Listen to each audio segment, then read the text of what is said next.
Bring a Trailer podcast. Hello, everybody, and welcome back to the Bring a Trailer podcast. Alex, director of auction production, coming at you once again, and once again joined by Tyler Greenblatt, our motorcycle guru here at Bring a Trailer. Tyler, how are you, buddy? Great to be here again, Alex. We've kind of mentioned this last time, but like these podcasts are kind of like our time to actually get to hang out and talk about stuff on the site. We're just running around like crazy all over the country. Totally. So this is awesome. Yeah, to be sitting here once again with you.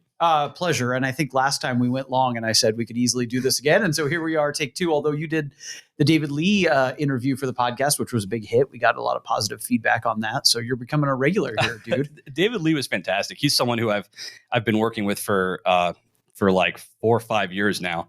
And it was awesome to finally sit down with him too and just kind of ask him all these questions that have been kind of piling up since he and I started working together so long ago. So that was awesome to have him on. And yeah, I'm looking forward to getting some to talking about bikes a little bit more. Heck yeah, dude. I'm always happy to talk bikes and happy to have you school me since I don't know anything and you know a ton. You did a great job on that David Lee interview. Not only was he super awesome and authentic, and you know, I've seen his name pop up and, you know, he's been selling on BaT for a long time. So I'm certainly familiar with his listings, but what a cool dude. And man, you're a good interviewer too. So I learned from the best, Alex. God, learn from the best. Give me a break, dude. Cool. Well, let's dive into a bunch of bike stuff. I think first, maybe the most important thing to talk about. So we potted about 3 months ago now, and I think we teased that there are some cool moto things coming up. So you've been to a couple events, one for BaT and one kind of on your own a little bit. The first was Florida. Is that right? Yeah. So I've been to now 2 events on 2 separate coasts. Okay. So I went to this. And they're both purely motorcycle related, right? Was the one in Florida purely motorcycle too? That's correct. Okay. And both of them. So the one in Florida was the Riding into History Concours.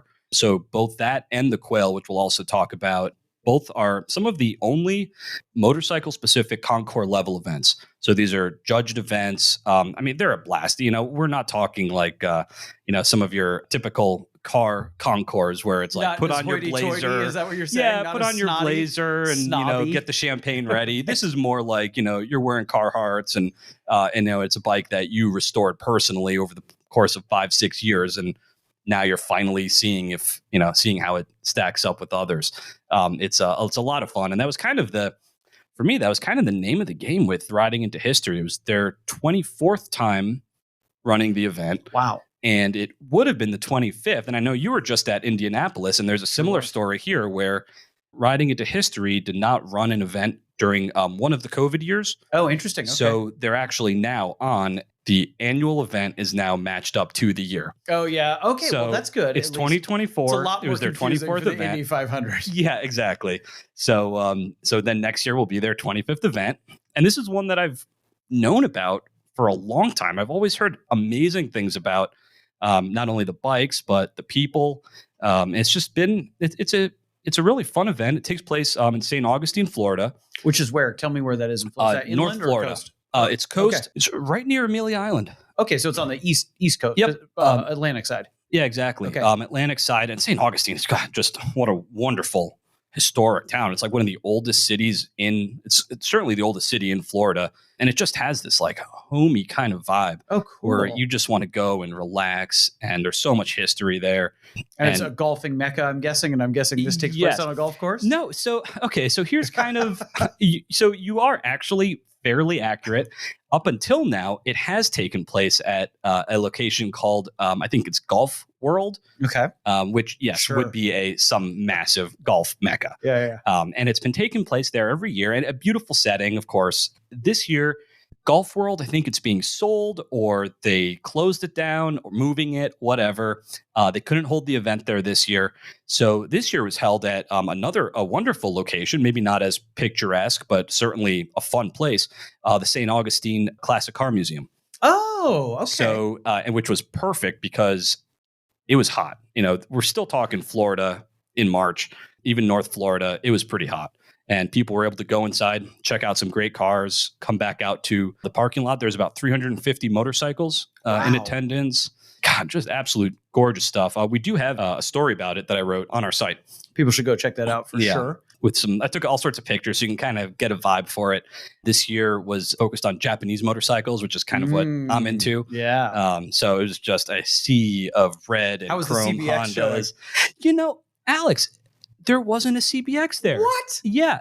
Huge missed opportunity. I know. The best I could do was... I hope you lodged a protest with the organizers. I did. In fact, I will. The best I could do is there was a guy who had a CBX shirt on. Okay. And I ended up just talking to him for a while. Sure. Him and his wife were lovely people. He had 3 bikes in the show. One of them won Best in Class with a little CT70. He's bought some bikes on BaT. I was going to say, he must know BaT if he's a CT70 guy. Yep. And that was also kind of the fun thing too. I kind of I didn't really go to push the brand or kind of do any sales type of stuff. I've always wanted to see this event. You're doing listing, some scouting. You're a scout out there. Yeah. It out. Yeah. We list like between 50 and 70 motorcycles a week now. So, I kind of wanted to get out there and see what's going on, outside of the computer screen, something I know you love to do. And so I finally had an opportunity. I'm like, I'm going to take it. Let's go check this thing out. So I went, and it was so much fun. I had my BaT hat on, of course. Did you get people flagging you down? People want to talk BaT? I was blown away at how many people, just... They love it. Yeah. They knew all the bikes. I ran into one gentleman had just purchased a bike. Actually, I saw it. It was this lovely Ariel Square Four. Oh, I love those. And I recognized it right away. This was in the concourse? Yeah. So he didn't win with it, unfortunately, but he had just got it on the site like a couple months ago. So I don't know what kind of prep work had been into it. It was on display, and I recognized it right away. And I was talking to the guy about it, and he says, "Yeah, I just bought it a few months ago." And so I said, "Well, did you buy it on BaT?" And he goes, "I sure did." I'm like, "I know exactly what bike this is. I knew the photography. It was photographed in what I imagine is like Sonoma or Napa with the canyons and the mountains in the background. It's just this beautiful setting." And I'm like, "Did you pick this up in California?" He said, "Yes, he bought it and he used BaT shipping." And I kind of think he said like 11 days later or something, the bike was in North Florida. So I don't know if that's the norm. Are these bikes so nice that people don't ride them there? Or are these ridden to the event? Or is it a mixture? These coming in trailers for the most part? Mostly trailers. Yeah, okay. Yeah, which is I think what you're looking for in a Concours level event. Of course.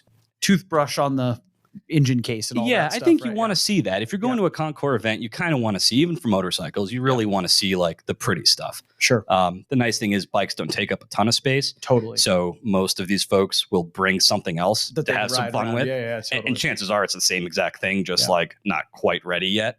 So yeah, it's definitely jewelry. On the Square Four a little bit, because I've always liked them. It's 2 parallel twins basically with a shared crankcase. Is that right? And 2 cranks. It must have 2 cranks. Yep, 2 cranks, and it's a single cylinder, so a single cylinder block. Right, and then with 4 jugs sitting on top of it. Right. That's right. Okay, and then they're overhead valves, so one cam or 2 down in the crankcase. That's a great question. I would guess stumping Tyler Green. Yeah, I guess there kind of would have to be 2. I would think so, but I don't know. And then the cranks are somehow geared together for the gearbox, right? Yes. But it seems like a weird configuration, but it's a okay bike, right? You can ride them around. In fact, we had at the next event we're going to talk about, one of the highlights was an Ariel Square Four. Oh, okay. That came to the next event. But real quick, I wanted to just finish up on riding into history. The folks there were just so wonderful that I kind of want to give them a little bit more time. 100%. So to explain it to me, that's the org behind it, or that's just the name of the show? How does Riding into History is the name of the show. Okay. And it's run by actually a lot of folks who have in the past volunteered and worked at the Amelia Island Concours with Bill Warner and his fantastic team. These are the same people, so they know what they're doing. And I think Bill Warner's Amelia Island was one of the best concours around. So it's the same people doing that in St. Augustine, and it was so much fun and something that we don't always realize the kind of reach that we can have here at BaT and quite how big we are when we're just kind of doing the day-to-day work. And they had a wonderful BMW that was donated by a friend of theirs, friend of the organizers, a friend of the committee. And at the end, they were hoping to auction it off during the event. It just really wasn't the kind of thing where people were going to be spending, $5,000 to take home a bike that maybe they hadn't thought about. Sure. That's kind of, that's a lot to ask of folks. And they were just kind of talking about it afterwards. And so I'm like, well, we can run that bike. And we did. Sold for $5,300, went to a great cause, Canines for Warriors. So that was kind of their support charity. So actually none of the money went to their event. They all donated it. Sure. And it was so much fun to be able to do that. We donated our buyer's fee as well to that. Always. We don't make any money on those charity ones. No. And it was so cool how it was like I was able to do this, I mean, with a fairly low sweat. Totally. And it made such a difference for this organization and for the folks, for both Canines for Warriors and also for the Riding into History folks who this is a really important thing for them. Let's do it again next year. Yeah, I want to. I would love to do that. Absolutely. And we've done a number of charity bikes this year too. Bikes are a great way of giving because they're, it's not a huge amount of money we're talking about. It's not an unreasonable amount for someone to donate. We're kind of talking that usually like that under $10,000 price bike guys point. always have extra bikes laying around. Well, too. that is it. Yeah, that's also has something to do with it. It's a way to get rid of one of those. Well, that's a good segue. Talk to me a little bit about the Quail, which we this was much more official. This was official BAT sponsorship, but there was some weather, I think, too. So tell me how that all went. Weather, yeah, God, just Monterey County. You just can't win. You know what I mean? Hey, it's your chosen place to live. I know, it is, and I love it very much. But yeah, so Quail. This was our second year working with the Quail. So we do a just like a number of alumni events that we have all over the country. This one is a BAT gathering, but for motorcycles only. Right. So this is not a kind of an alumni event where it's some motorcycles are welcome. This is you have to have a bike to show up. And even with the rain this year, we still had like 30 motorcycles show up. Crazy. And it's just to be clear, it's a ride that's in conjunction with this too, right? So you've got to be ready to ride in the rain as well. Well, yeah, that's the only way to get there, really. Yep. Uh-huh. So yeah, these folks rode in. One guy actually rode from Canada. Jeez. This guy rode in. He was the greatest. He had it was an R90S, I want to say. And we have the feature story on the site from this event as well. He rode in from Canada, spent a couple days in Monterey County in Carmel, and like towards the end of our event, he starts zippering up his gear, and he gets back on his bike and rode home. Canada.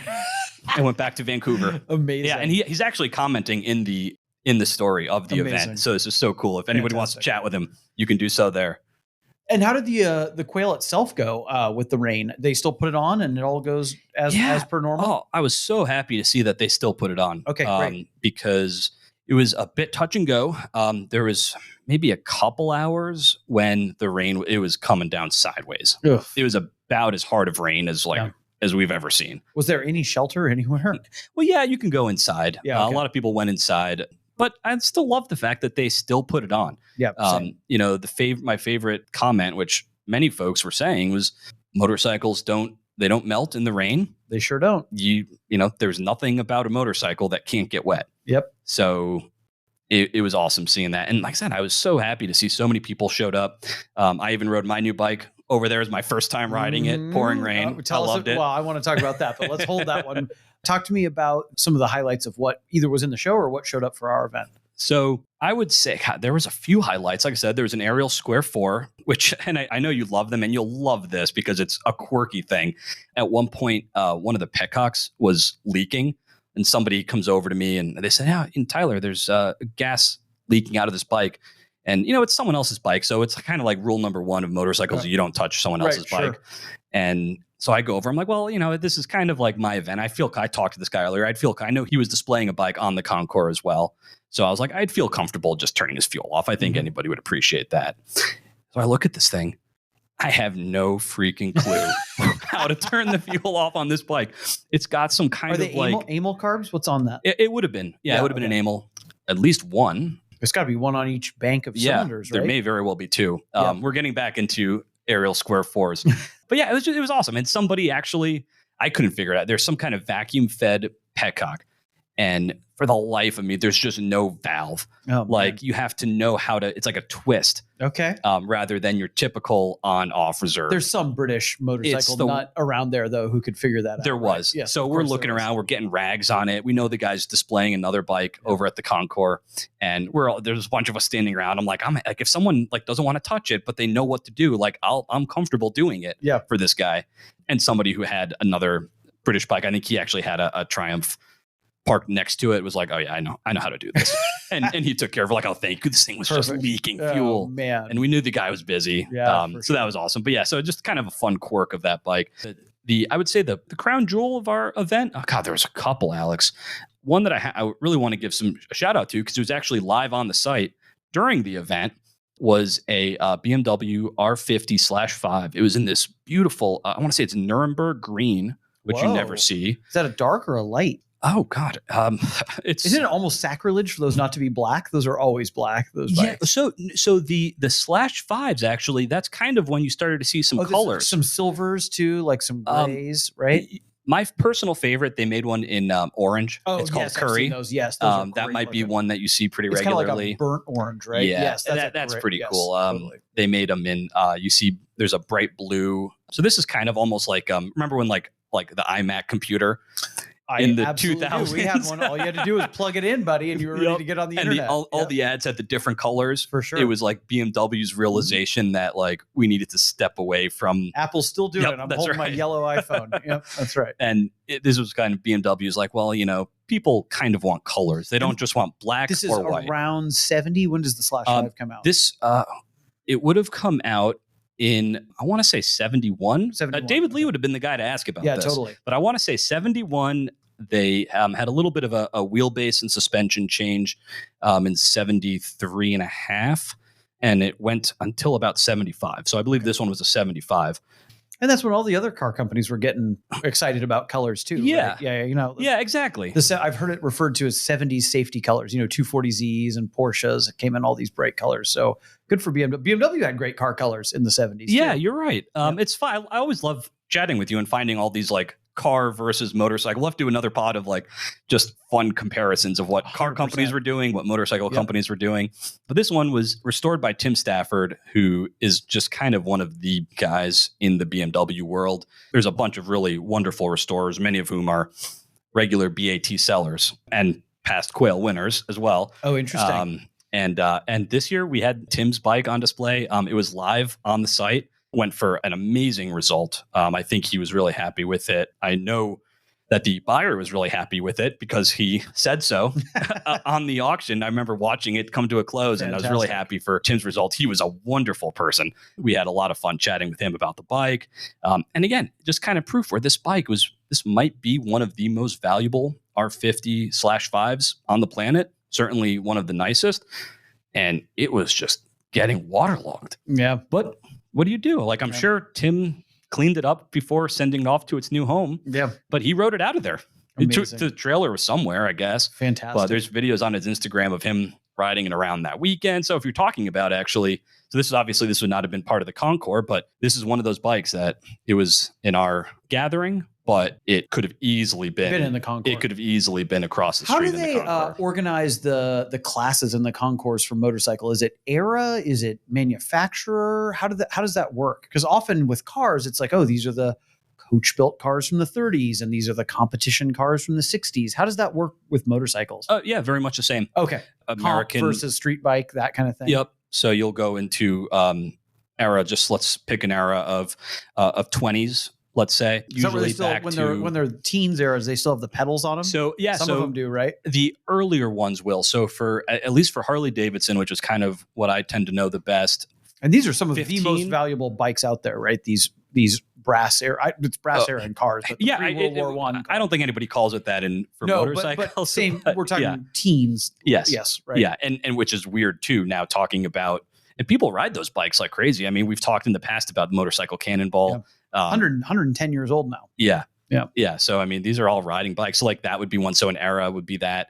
This year, they had 2 special classes, which I think really speak to how well the Quail and the folks that run it kind of understand today's car and motorcycle culture.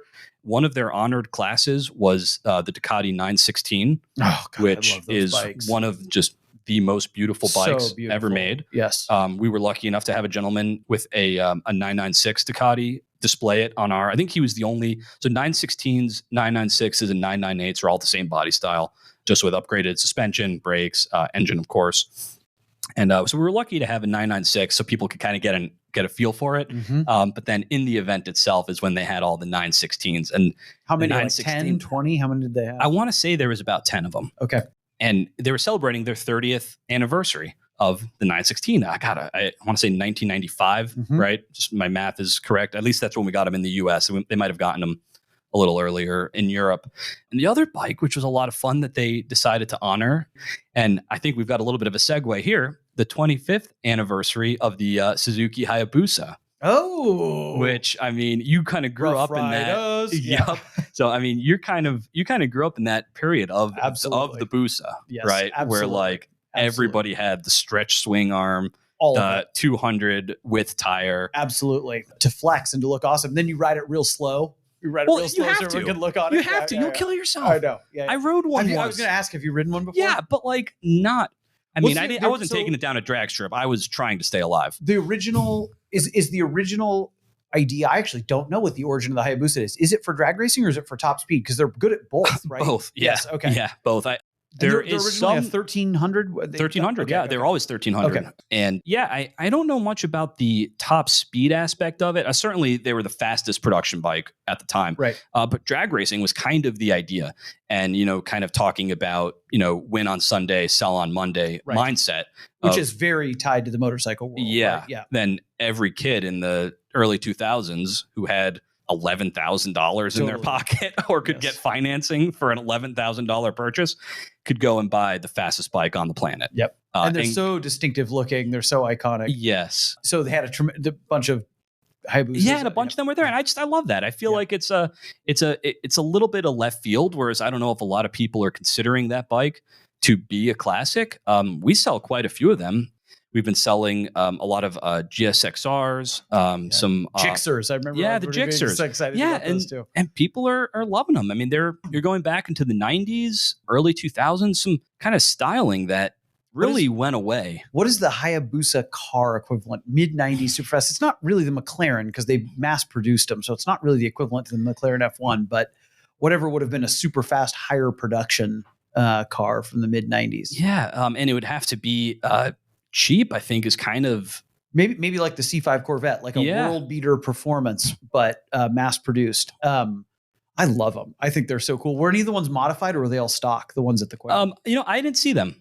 We were actually really busy. Okay. I think we actually had a great deal, a pretty high percentage of total Quail attendees. Were hanging out with us. Cool. And we found out the secret to that is just have endless supplies of hot coffee. Oh, totally. Especially in the rain, right? Yeah. Yeah. We had the Quail handles all the on-premises catering. So they were showing up with a golf cart like every hour and replenishing our coffee supply. And I think my hands had a cup the entire time. I probably left cups. I'm one of these guys who I leave my cups of water or beer or coffee anywhere. Just I put it down and then go do something else, forget about it, and then have to go get another one. So I think I left quite a few cups around. But yeah, it was so much fun. Rain was coming down like crazy. Guys were showing up, shivering. A couple of guys rode in from San Francisco, and one of them did so on modern Husqvarna kind of dual sport adventure type of bike, like akin to like a BMW GS. And then the other guy did it on a Suzuki Water Buffalo, a GT 750. So we're talking 70s, liquid cooled, just a wild bike. And he was shivering a little bit. Unfortunately, I gave him prop. I was like, dude, come get some hot coffee. Yeah, like, I can't believe you continued, you know. But how are the attitudes? Was everyone stoked despite all the hardships? Everybody had, so it was like, I'll tell you. Motorcycle riders are so tough. That's what they just maintain a positive demeanor in the face of difficulty, which is something I have a lot of respect for. Yeah. You know, you have to, because you don't have a choice. So, you know, for me riding, 10 minutes over to the Quail, whatever, if I wanted to take a car, I could have. Speak of the devil. There's our neighbors. Some motorcycles revving next door. I love it. Yep. Perfect every timing. podcast, man. I think the last one we did, we heard some revving as well. Of course. I love it. It's almost like it's part of why I enjoy your company and lots of people who are into motorcycles. There's a philosophical approach to life and to the things that come at you when you're a motorcycle rider. Yeah. Oh, right? That's very zen in the art of the motorcycle of you. Take it as it comes, right? Yeah. And you don't have a choice. You know, like I was saying, if you're riding to a local event, you could choose not to go, right? There's a lot of times where you're riding to an event that's quite a ways away. And like, you're not going to miss it. You've made your plans. So you're going to go and you're going to ride. And you kind of just have to take it as it comes. Yeah. But I will tell you, I've been on a lot of wonderful motorcycle rides, even just by myself going for a little cruise. You never remember the ones where it's like the sun was shining, it was a perfect day. You always remember the ones where it was raining, snowing, whatever. And I think that's part of why people had so much fun at our event this year, was just because we were all in it together. And I got to give our hats off to our staff too. Oh yeah, we had a bunch of our colleagues down there braving the weather too. Yeah. Shout them out. Yeah, we had Christian, Randy, Connor, Chris, Nate, myself, and we were all.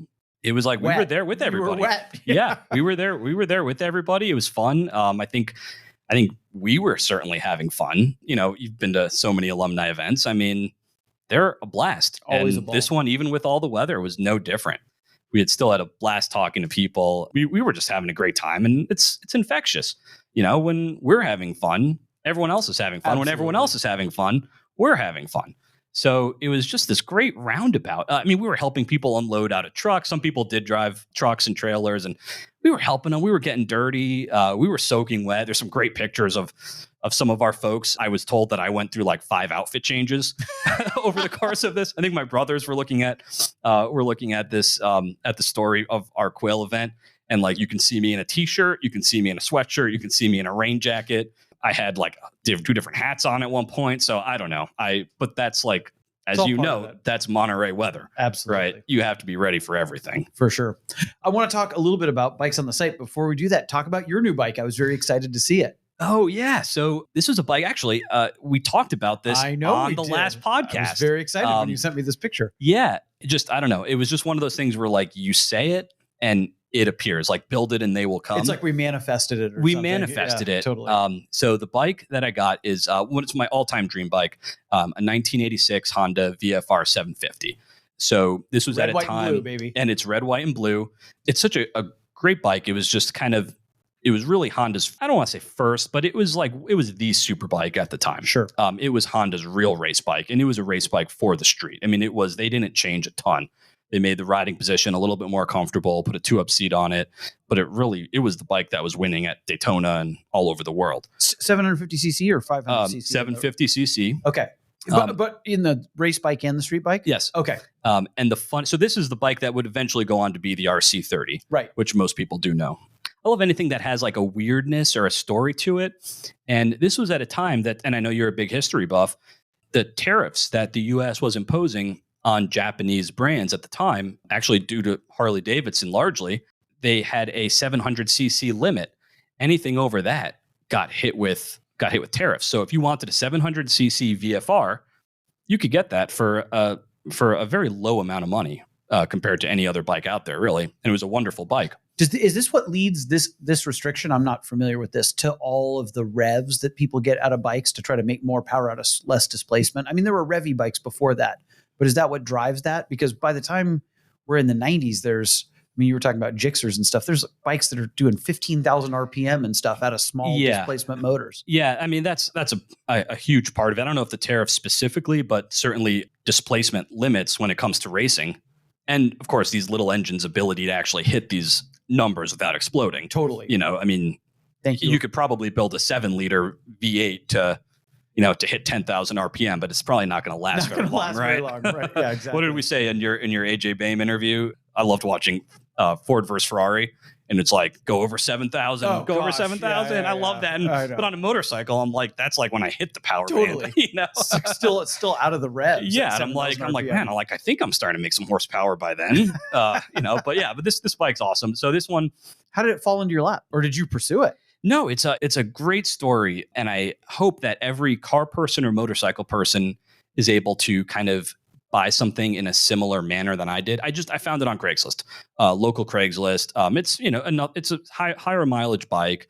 Looking or not looking crazy. Actively for it, or was it a random? No, find? not looking. Wow. I'm just always on classified. Sure, I'm looking at everything all the time. We really did manifest it. Man. Yeah, I'm just looking at everything all the time. And the thing is, I actually knew of the bike.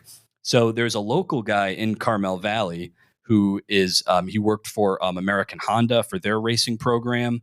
He has an amazing collection. He's also a BaT seller and user. Amazing. He's got an amazing collection of bikes. And I've seen this bike on his Instagram, and I knew he had this, and I know he has several other of these. He's just a huge fan of the 86 VFR 750. And I recognized the bike and I'm like, oh, I think I know who this is. Let me send him an email. And sure enough, he responded with his name. And I'm like, yep, that's him. He still has it. And it was like one of those things where I was going to buy the bike because it was from him. Like that to me is still, that was still 50% because you had of so the much experience. respect for this guy. Yeah. And I got to go to his warehouse and see his collection and chat with him for like an hour. And it's such a blast hanging out with him. And then I talked to him when I bought the bike, and then I hung out with him a bit when I went to go pick it up. And we have some mutual friends in common. And oh, so you hadn't met him before? No, I've never met him, but I've wanted to meet this guy for years. I knew of him. We had friends in common, and I've just never gotten an opportunity to go see his shop and go meet with him. And I finally got to do that, and it was amazing. He had the carburetors tuned up. He had everything. Bike's modified, and he's like, I've got everything set up. Four carbs on that? Yes, 4 downdraft type carbs in the center of the V. Interesting. I have not opened it up. He set it up perfectly. I'm like, I want something I can get on and ride right now. Wow. I have enough so do you have projects. To like pull the tank to get it? I mean, that's a complicated setup. Yeah, it is. So the fact that he did it and then sold it, I'm like, great. God bless you. But it was like, but you know what I mean? Where it's like, it's fun buying it. Like the fun for me was buying it from him. Yeah, sure. You know, and hearing his stories. But I'm looking at one with man this and bike. they're so sick. Yeah. It's so good. Does yours have the 3 spokes on it? It does, except they're gold. They're not white. Oh, interesting. Yeah. You're going to refinish them in white? You know, I don't think so. Okay. I actually kind of like it. Cool. Yeah, it looks cool. It's okay. So there's another bike, one of my other dream bikes, maybe I'll say it and it'll appear again, is also a 1986 Honda, an XL 600R.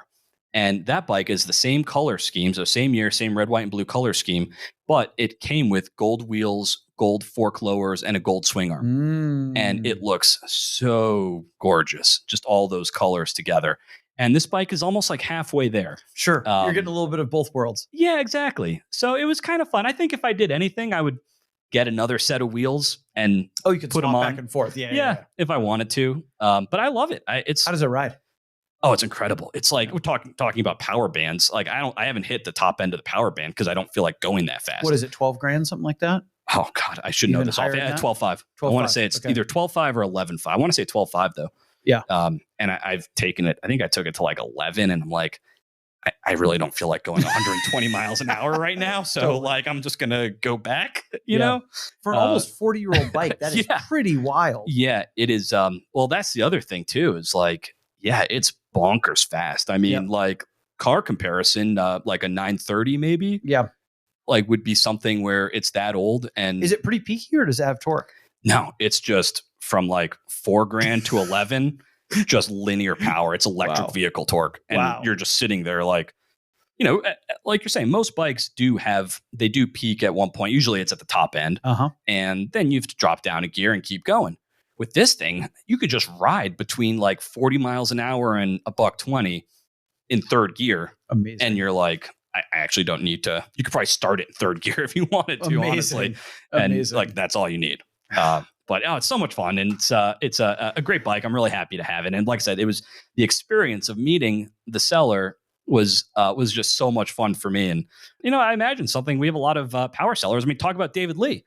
I mean, like one of the things he mentioned is like, folks will buy a bike from him on BaT, and part of the experience and part of the fun for them and him too is having them come to his shop. Totally, he preps in the bike Charleston. And, didn't he say somebody rode one back from some crazy to Denver? Distance? Yeah, they flew into Charleston, picked up their bike, and rode it to I think Western Colorado. I don't even think it was Denver. I think he had to go over I-70 or something, dodging storms. Or something. Yeah. I mean, he was riding in storms, but like, I don't know. That's part of the fun. And I feel like it's easy to forget that sometimes, you know, especially when you're kind of looking at stuff online all the time, or if, you know, you're just buying something for the sake of having it in your collection. You know, it's like, it's way more fun when there's like 100%. A story behind it. Or the event of, I mean, I'm completely with you. When I bought that yellow Porsche, I wanted to do this ever again since I did it 3 years ago. I went and bought it in Oklahoma, had a bunch of work done, then flew out and drove it back. And I'm like, God, this is all I want to do. And I almost kind of don't care about the car. I just want the experience of going to a new city, hang out in Oklahoma, you know, and I was on my own. This was kind of right after the vaccines came out in the pandemic. So I was feeling, I remember that. You took me for a ride in that car after you got it. And you bought a 996 too. Oh, no, that's right. I forgot about that. Yeah. Yes. But I manifested your 996. But, you know, the experience of seeing the new city, experiencing the new car on a big road trips, especially on the big open roads of America, which I love so much. And also, I did the stuff I always dream about doing where it's like, I saw an airplane on a stick on the side of the road. And I was just like, I'm going to stop. I've got nothing else to do. I'm going to stop and go to that little air museum. And you could probably use a little leg stretch 100% and bathroom break at that point. Take some photos of the car that you're all excited about. I drove it more those first 3 days than I did in like the 3 months after that. You know what I mean? Because it was so exciting. Yeah, totally. That was the same thing for me. I picked up my bike and I rode it back over, if for folks who go to Car Week or familiar with California, Lorelli's grade between kind of Laguna Seca and Carmel Valley. It's kind of our fun road, I guess you might say.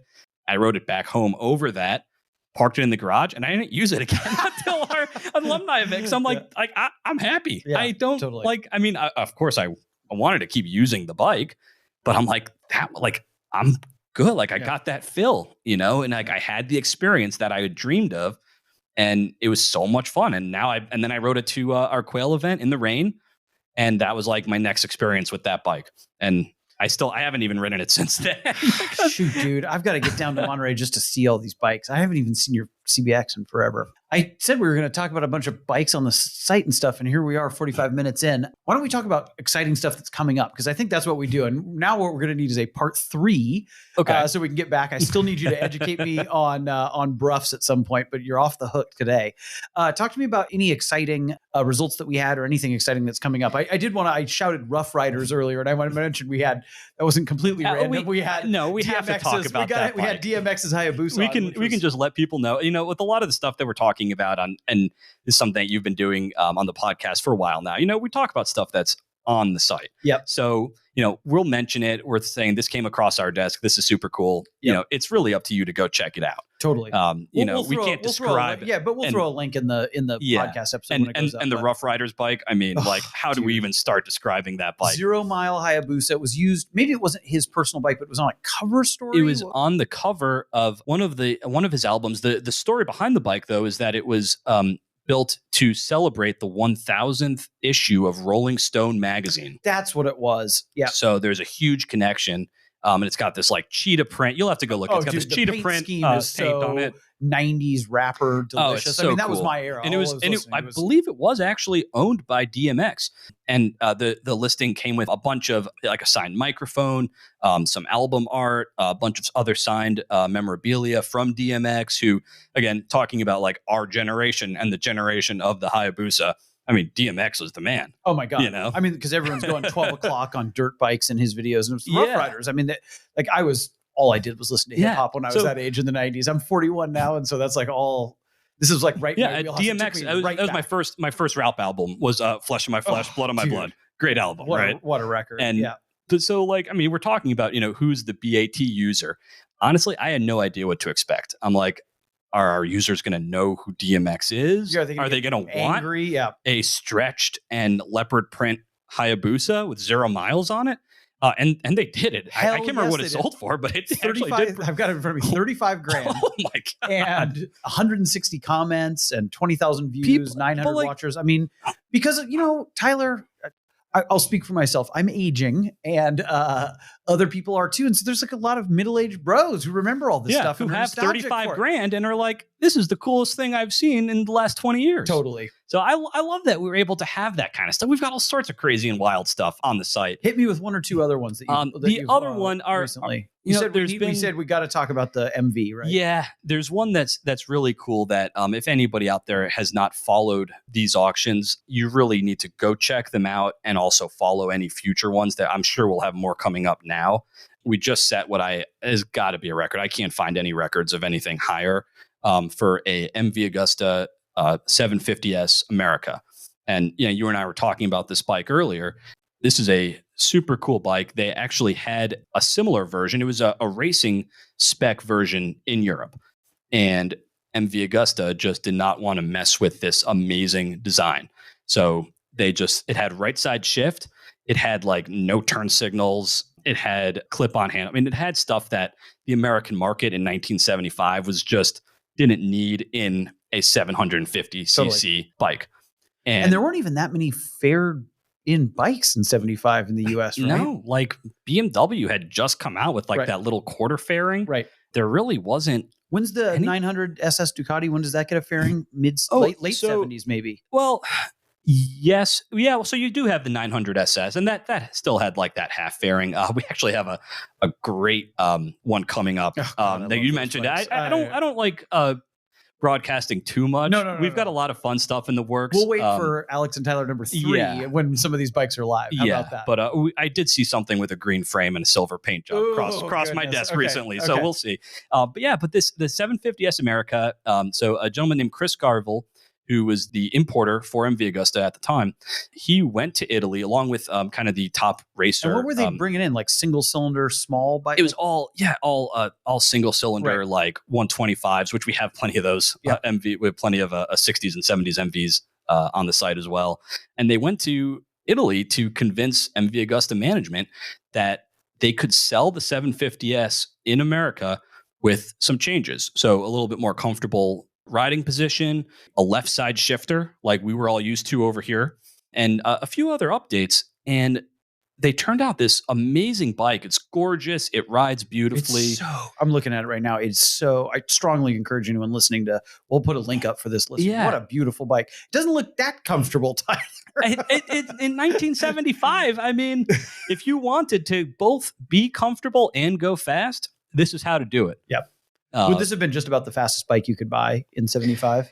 That's a great question. I'd have to say yes. I mean, it would be really close. To the fastest bike. I mean, it had double overhead cams. Honda was still a couple years away from that. I'd say it was probably the fastest. I mean, there was some two-stroke, maybe like the Kawasaki 750. May have been faster, but I think this triple that everyone's so terrified of. Yeah, have you ever ridden one of those?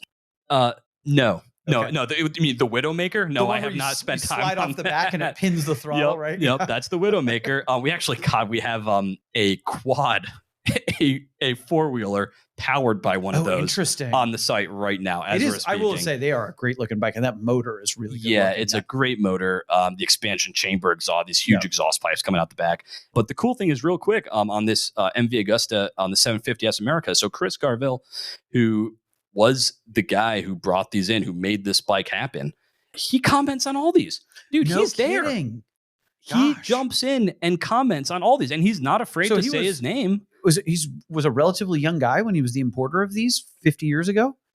I guess he'd have to be, right? He'd have to be, right? Or he's 100 years old. I guess he would have to be. That's amazing. I love that, though. Isn't that crazy? The guy. That's the BaT. That's the BaT magic for me, is when you reading about. God, was it the Viper designer? Something I was seeing the other day, and the guy who it was a Curate GT. So we had a Curate GT live, and the guy's like, "Oh yeah, I was the lead designer on that," and he's in there commenting about it. Yeah, and it's like, how do you beat that? I mean, it gets everyone so excited. No. This is a gorgeous bike, Tyler. This little tail section that flares up. I know, isn't that great? Yeah, it's incredible. And I mean, just look at the number on that. This is a bike that is that a record motorcycle sale for us? No, because the Steve McQueen Sandcast was more, right? But this is number 2. This is actually number 3. Oh, okay. What's 1, 2, 3? We sold that Indian 4 back in January for $205. That's the record. Yep. Steve McQueen Sandcast at 155 is number 2. This is 3rd. At 151, and deserves every penny of it. I mean, it really does. It's a wonderful bike, and have you ever seen one of these in person? I've seen not this one. I've seen an 850S, which is kind of the even more desirable. Okay, there's only a couple hundred of these, right? 200 built over the course of 2 years, and this is just. I mean, it's a fantastic example. It's kind of the one to have. It's got the side fairings, which they don't always have. Sometimes they only have like a little half fairing. The side fairing looks fantastic. Yeah, it covers up a very pretty engine. Yeah, but that silver with the MV Agusta logo, I mean, that's kind of it. I'll never forget the first time I saw one. I mean, it is. That's the thing. That's kind of it. So that's a fantastic. And like I said, the fact that Chris Garville comments on all of these is like so much fun. So like the buyer of this bike can actually have a conversation on BaT with him about the bike that he kind of like put together. Like this was his thing. Amazing. So it was awesome. We've had a couple other wonderful Italian results. A pair of Ducatis. So we're talking about 916s earlier. Yes. We had a 916 and a 996, both special editions. One was a 996 SPS with 1 mile on it. And then the other one was a 916 Spa. So both kind of low production, special edition, low miles. And actually the same guy bought both of those. Amazing. And as I was watching the first one close, I'm like, this guy's got great taste in motorcycles. And then I watched the second one close and I'm like, this guy's got really good taste in motorcycles, because that's about it. You know, as Ferris Bueller said, like, if you have the means, I highly recommend it. You know, these are the ones. You know, it doesn't get a whole lot better than this. We had Ian Falloon in one of them, who's kind of the Ducati and Italian bike historian. I have a number of his books. We actually use his books. If he's listening, we use his books when we put together a lot of these high-end Ducati listings. You use his numbers, huh? Yep. So as you can imagine, with anything Italian, like, the internet is just rife with numbers, okay? Yep. Like, there's no way of knowing what's what. Totally. So we just always fall back on Ian Falloon. If it's in the book, we'll put the blame on him. All right? We're going to put these numbers out there, and if anybody complains, we'll send them his way. Great. You're calling out his editor right here on the That's the podcast. right. That's awesome. Right. And we've actually, I think we're like batting 100. He's incredible. His books are amazing.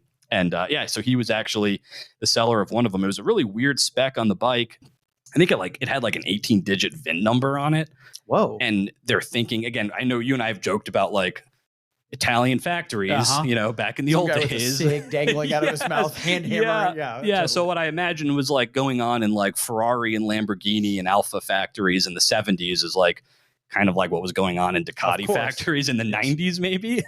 Totally. And isn't Ducati's in Modena, right? Isn't it right across from Ferrari? I want to say it is. Yeah, I think. Yeah, I think the museums are right next to each other. But that's not the original factory, though.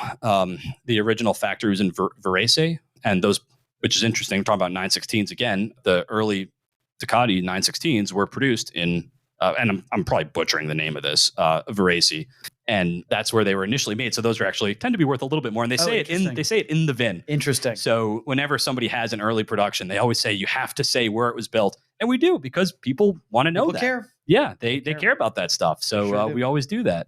Awesome, dude. Well, we won't tease the new stuff. We'll wait for the next one to do that. We'll hopefully have a whole lot more fun results to talk about. Absolutely. We'll have more results, and then you're going to need to educate me on some other bikes. That's right. So I've got to brush up on my bruffs, though, because I know you're looking for a full education, and you demand. I do. You're very demanding. Like I said on the way to lunch, all I know is that bruffs are beautiful, they're valuable, and that Lawrence of Arabia died on one. That's like essentially my, but I need. That's what most people know. Right. That's what most people know. And maybe that's enough for a great auction result, honestly. I have a feeling it will be. Totally. Yeah, I have a feeling it will be. But there's SS's, 80s, 100s. Rough Superior is how I don't know if they're all a Superior. The later ones are Superior. Okay. So getting into the 30s, maybe even late 20s, but certainly 30s and up to 40 was Superior. Rough Superior was the son. And then Bruff Senior had the older Bruffs going back to like early 1900s. Well, we'll save that. We save that for the next pod, Tyler, and we'll decide which one is Get me to stop me. Turn my mic off. We'll decide which one is actually superior. And with that terrible dad joke, we'll cut it off there. Thanks, man, for doing this. I really appreciate it. Yeah, it's awesome getting to hang out with you a little bit. Maybe we do it from Monterey next time, and we hang out around some of these bikes. Yeah, maybe that's the move. But as always, appreciate you being here, dude. Thanks so much for doing this, and thank you all for tuning in yet again, or if this was your first time, for tuning in for the first time. As always, questions, concerns, feedback, ideas for future topics, please hit us up at podcast@bringatrailer.com. And until next time, thanks for listening.